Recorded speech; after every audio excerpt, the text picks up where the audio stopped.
Many years ago, a friend of mine really had the desire to go out into life and meet new people after a long self-imposed period of isolation, but he had no idea how to do this.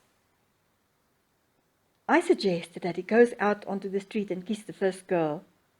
The resistance immediately came up. This was against his own true nature. He immediately came into a no-go zone. Fear crept in, because fear makes us overthink, overanalyze, judge and criticize, and it distracts us from the real issue.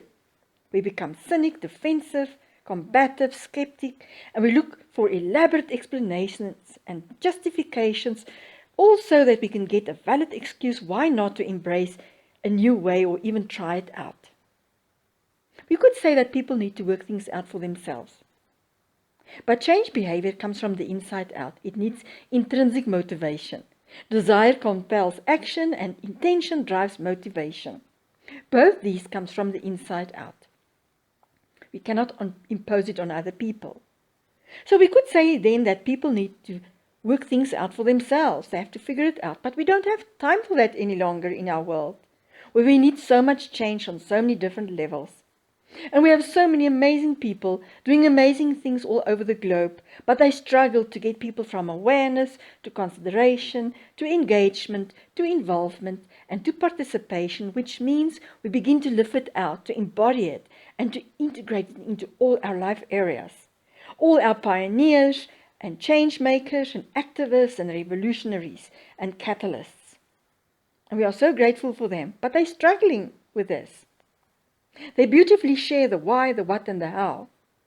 And we can easily forget the who, the human who's central to all of this. And how to approach and engage them to get into intrinsic motivation, change from the inside out, for independent thinking, and that desire and intention to really make it happen. But you see, change imposed from the outside in creates something else.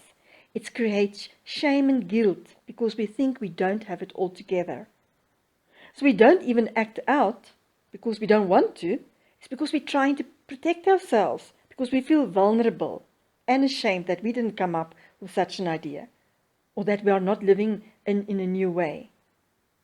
And many of our change messages are filled with fear, lack, and need, and of something that's no longer working. And that's not exactly a yes zone, where new things can grow.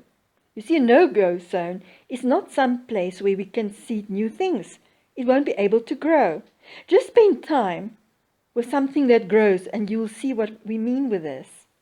So in Change is a fear strategy. We explore why that is and other ways of introducing the new to the world, which is most beautiful, fun, and effective, which entices intrinsic motivation and independent thinking, which makes humans thrive.